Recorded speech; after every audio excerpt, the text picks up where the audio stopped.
नमस्कार दोस्तों, आज मैं एक और हेल्दी केक बनाऊंगी। ये है केक हमारा जौ के आटे से। जौ का आटा हमने लिया है 1 कप और इसको हमने छान करके इस्तेमाल किया है। और दूध हमारा है 1/2 कप और इसमें ऑयल का इस्तेमाल नहीं करना है, बटर यूज करना है। बटर को मेल्ट कर लिया मैंने, 1 टेबल स्पून बटर लिया है। सॉल्ट हमने लिया है 1/4 टीस्पून। बेकिंग पाउडर हमने लिया 1 टीस्पून। बेकिंग सोडा 1/2 टीस्पून और थोड़ा सा हमने लिया है टूटी फ्रूटी 1 टीस्पून हमने लिया है। इलायची पाउडर और ये है हमारा गुड़ को हम मेल्ट करने के लिए इसे कद्दूकस कर लेंगे, ग्रेट कर लेंगे, जिससे हमारा गुड़ अच्छे से मेल्ट हो जाएगा बढ़िया।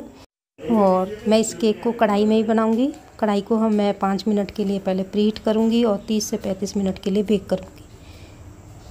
तो चलिए हम बनाएं अपना केक, जो कि बहुत हेल्दी और टेस्टी है।